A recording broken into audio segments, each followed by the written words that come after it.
It means the world that you guys are here. Jai Shri Krishna. I'd like to welcome my father, Pramod, and my mother, Anjana, who are sitting here today. They traveled here to get here from India.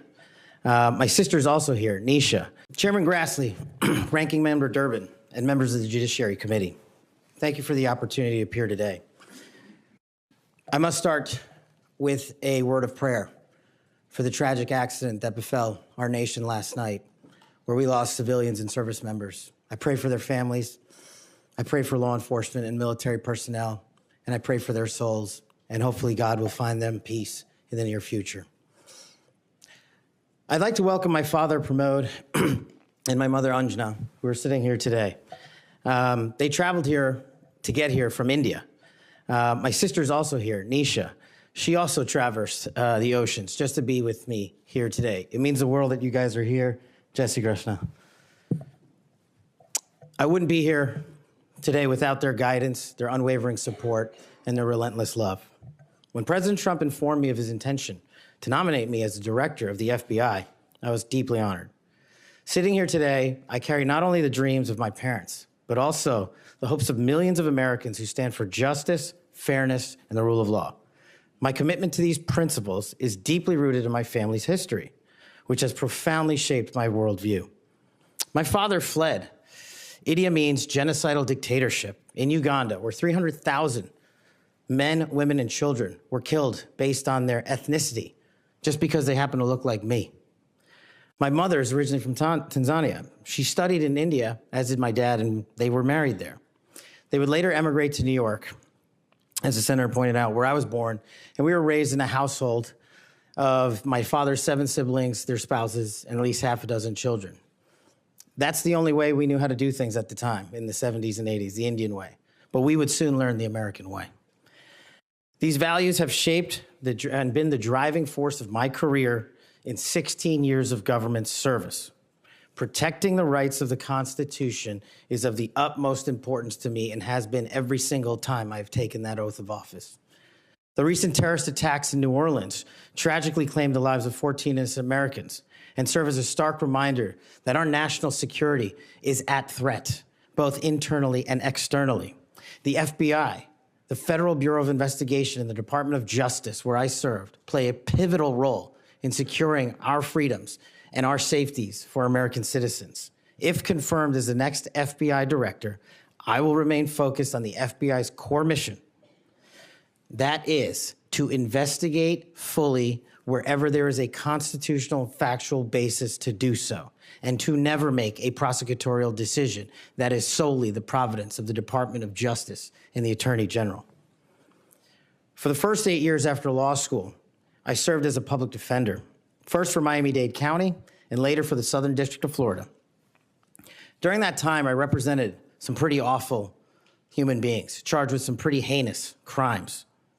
But what I learned there was the core value that has been enshrined in me since, that due process must be provided without bias to all Americans. And if we cannot provide due process to the worst, then there can be no due process for anyone, and our constitutional republic fails. But I battled on that hill for that due process. I would later serve in the Obama Justice Department as a terrorism prosecutor in the National Security Division, where we successfully contributed to the prosecutions of terrorist organizations like Al-Qaeda, Al-Shabaab, and others. I was honored to receive the 2017 Assistant Attorney General's Award from Loretta Lynch for my work in helping the Ugandans bring members of Al-Shabaab to justice for murdering 74 innocent people, including an American. I would also receive the Human Intelligence Award from the intelligence community for related work on that mission. My experiences at the National Security Division and would later be followed by my experiences on the National Security Council as Senior Director for Counterterrorism, and later as the Deputy Director of National Intelligence, responsible for the production, creation, and promulgation of the Presidential Daily Briefing, our nation's most sensitive classified information and secrets to protect our country. My time in the White House was preceded by my time right here in Congress as a staffer on the House Intelligence Committee, where I spearheaded the investigation that exposed serious FISA, Foreign Intelligence Surveillance Act, abuses by members of the Department of Justice and the Federal Bureau of Investigation. That misconduct eroded the public trust in our FBI. The erosion of trust, as Chairman Grassley pointed out, is all too low today. 40% of Americans have trust in the FBI. In order to get it back, there's a twofold track, Senator. One, violent crime is exploding in this country, and we cannot afford them to allow it to run away. We must tackle violent crime. Just in 2023 alone, there was 100,000 rapes, 100,000 drug overdoses, and 17,000 homicides. The priority of the FBI, if I'm confirmed, will be to ensure that our communities are protected and safeguarded and our children have parks to play in and not needles to walk over. The way we do this, we let good cops be cops. We let law enforcement, and we provide them with the tools necessary and resources they need to get after violent crime. The second way we do this on equal track is aggressive constitutional oversight from Congress. The public trust can only be restored if there is full transparency, and I am committed to that full transparency. Members of Congress have unfortunately submitted hundreds of questions that have been unanswered by the FBI in recent times. That will not occur if I am confirmed. All appropriate requests for information will be responded to expeditiously and fully.